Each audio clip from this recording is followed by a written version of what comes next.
Hello, welcome to another video from our channel. Here we translate testimonies of people who have had near-death experiences.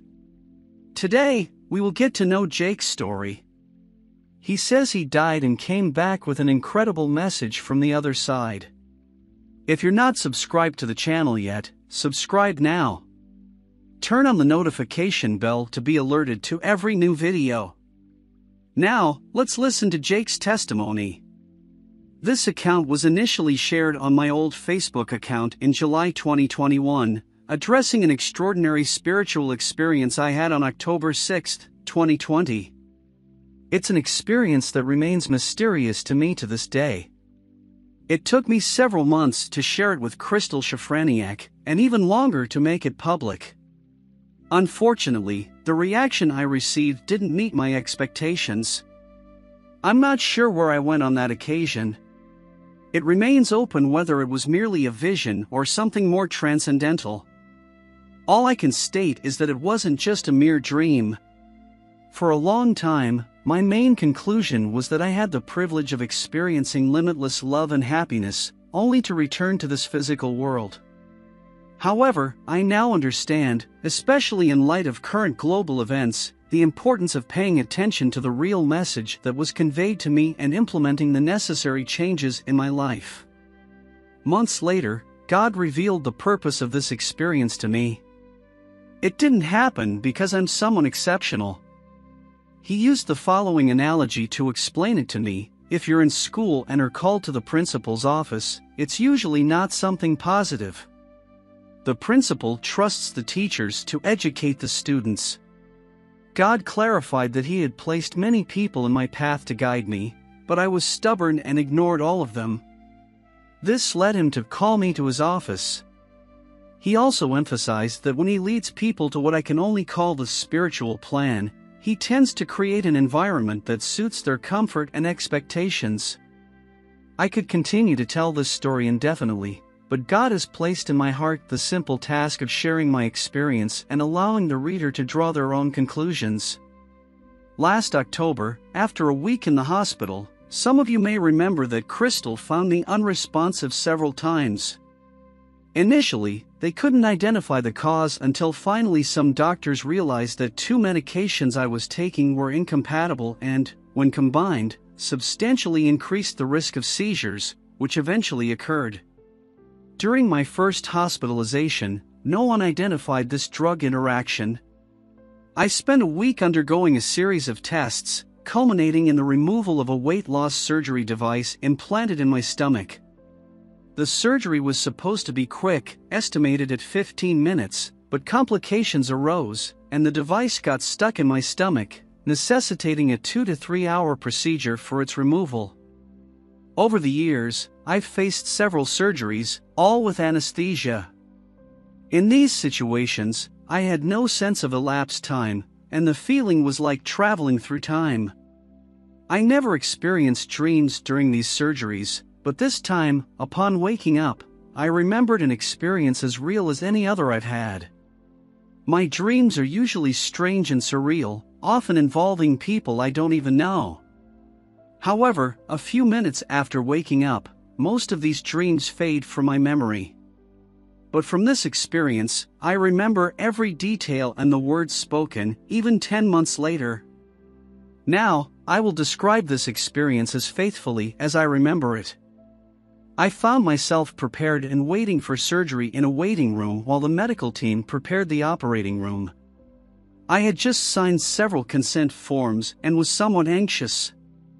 Based on previous surgery experiences, I knew they always administered something to relax me before full anesthesia. I remember feeling a slight guilt and shame for being anxious at that moment.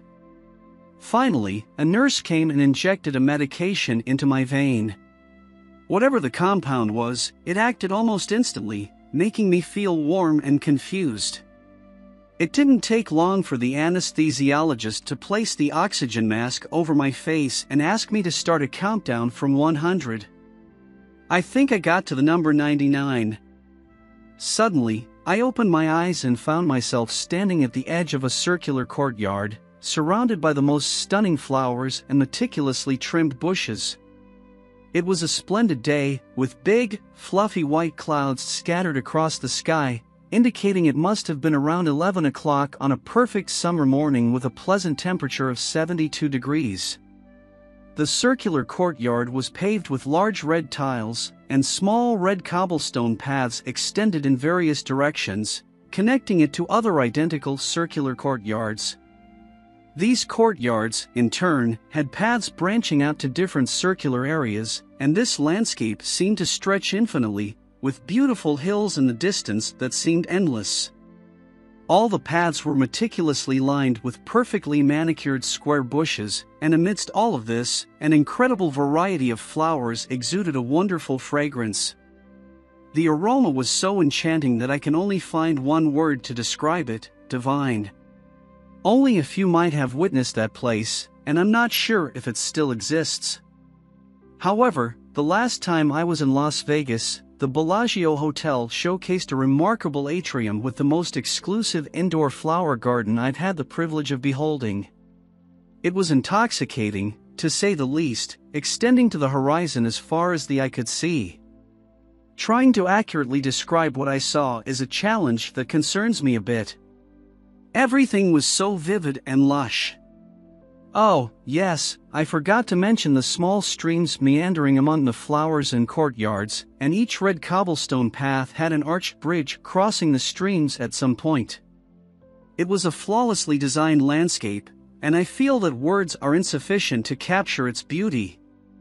The last reference point that comes to mind is to compare it to a high-end golf course, like those that are part of the PGA Tour, perhaps something similar to Augusta, but expanded in every way, 10 times grander. However, the most significant aspect was the presence of God. Oh my God! There are no words to describe it. Maybe it's similar to the feeling of a culminating moment in a spiritual journey when the divine presence becomes tangible, intensified 100-fold. It was a dense presence that permeated everything and felt almost tangible, like when you're in a line, and someone is right behind you, occupying the same space. It was love, peace, and tranquility, and I was completely at ease, immersed in the moment, with full control over my body. I knew I wasn't dead, although I had no idea how I had come to this place. Intuitively, I realized I was in some kind of spiritual realm, and the feeling of being at home was overwhelming. There were no signs that said heaven, but I wondered if it could be heaven. I had high expectations about heaven, and what I was experiencing exceeded them all. My assessment of this environment and the energy I felt lasted only a few moments, because then I noticed 3 men with their backs to me. They seemed to have noticed my presence and were turning towards me. I had the feeling that I had caught them by surprise, or that they didn't expect to see me there. I wasn't sure, but they were all smiling, and 2 of them started to approach quickly. I recognized them immediately. The first one was Justin, an old friend I hadn't seen in many years. He approached me with a radiant smile, and we didn't need to exchange words. There was mutual communication of love and joy. It was as if he was delighted to see me, and I felt the same way. There was no need for words as everything was understood, and an inexplicable exchange of energy occurred, similar to the nod between old friends but at a more intense and rewarding level. The 2 men who followed Justin appeared behind him, and one of them was Gary, another longtime friend I hadn't seen in years. He was wearing a flashy Scooby-Doo t-shirt, which was typical of him. I remember always thinking that Gary's fashion sense was stuck in childhood. The experience was the same when he approached. His face was lit up with a smile, and again, we didn't need words. I could feel genuine love coming from him, and I felt the same joy in seeing him. Justin had passed away nearly 20 years ago, a very young age, in a tragic car accident caused by a drunk driver. I had lost touch with our high school classmates, and I had only recently learned of his death. Everyone had attended the funeral except for me. As for Gary, we simply lost touch when we were in our 20s. This was before social media, and different life choices separated us from people we used to know. Finally, the third man approached me, and as we locked eyes, I realized it was Mr. Shepard, my 5th grade teacher and undoubtedly my all-time favorite teacher. Up to that point, nothing had surprised me, but I had never been skilled at describing people's appearances. The clearest way to see Mr. Shepard was as a pleasant surprise that filled me with joy. Understanding Mr. Shepard's look and behavior was through the portrait of a friendly, elderly man, the kind you can easily imagine.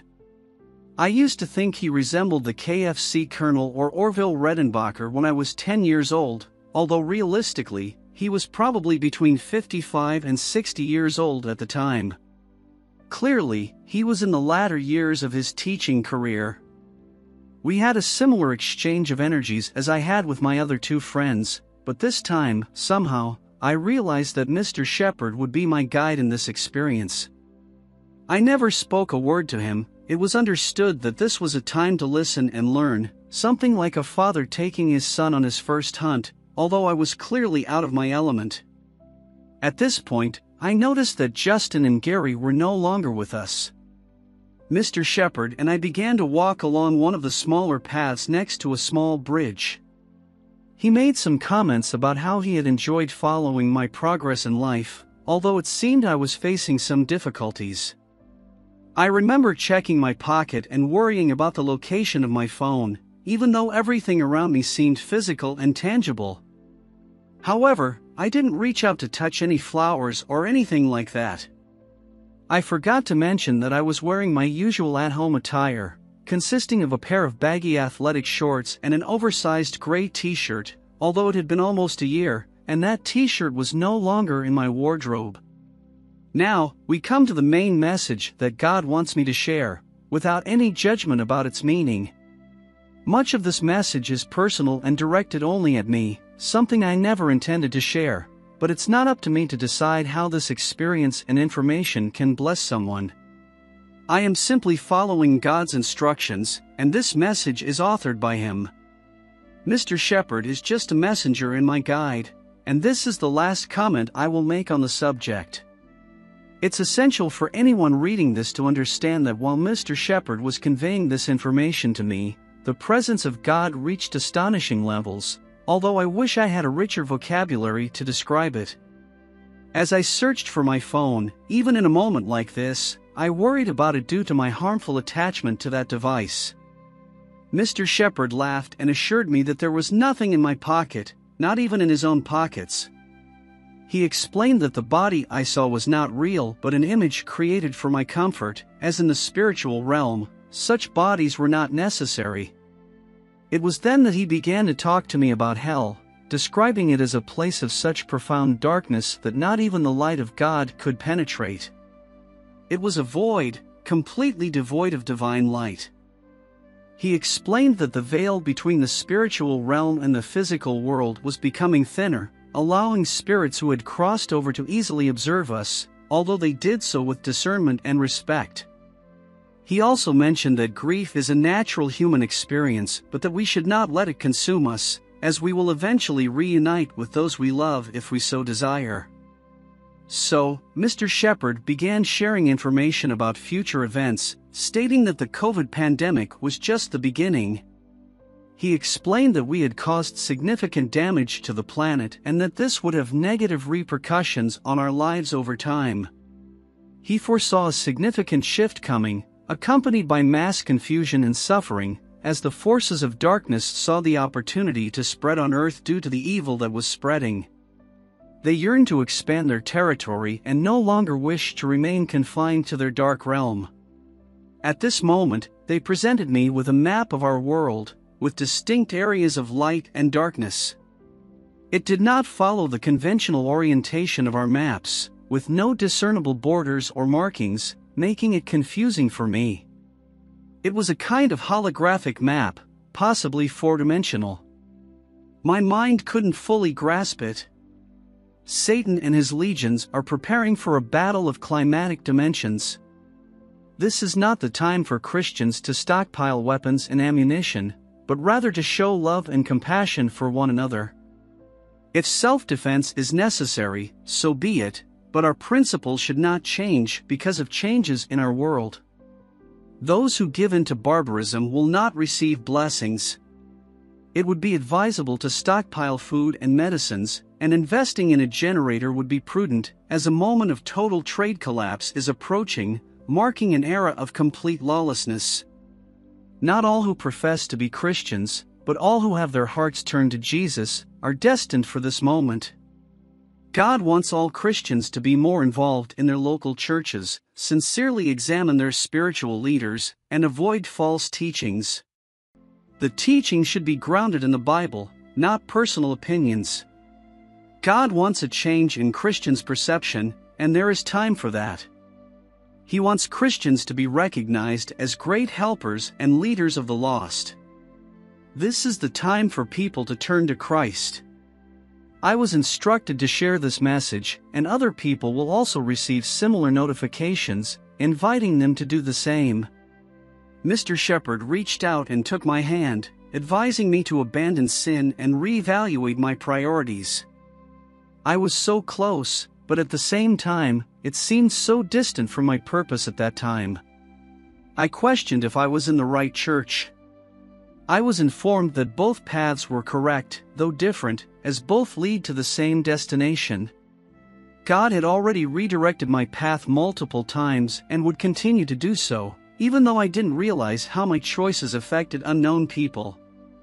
I should not feel inferior for not leading large crowds. My goal is to reach specific people that no one else can or wants to reach. Titles and diplomas are not important, what matters is my heart. When the desire of your heart aligns with God's desire, you will achieve everything you ever wanted. I was advised to simply get involved, triggering a series of interconnected events that would lead me to my purpose. It was suggested that my wife and I serve together, as together we are more impactful, equal to more than the sum of our parts. Next, Mr. Shepherd released my hand and stated that God had spoken. That's when I did something my wife considered highly inappropriate on my part. It was the first time I spoke, asking to stay.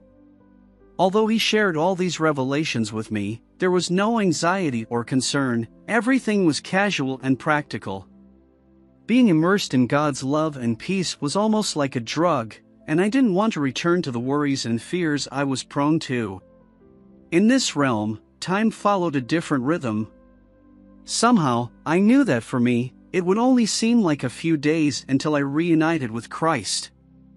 However, I was informed that I could not fulfill my purpose while remaining in his realm, and they could not do what they needed with me there. Mr. Shepherd expressed his love for me and guided me toward an opening among the trimmed bushes. The next memory I have is feeling deeply stunned, wrapped in my bed, returning to my room. The nurse informed me that the removal of my abdominal band had been successful, but there were complications that delayed the procedure more than expected. I wanted to ask where the people had gone, but I knew she wouldn't understand what I was talking about. So, what did you think of this incredible story? Share your opinions in the comments. Don't forget to subscribe to the channel. Consider supporting our work by donating any amount. The Pix key is on the screen and in the video description. Let's bring hope to more people that there is life beyond what the eyes can see.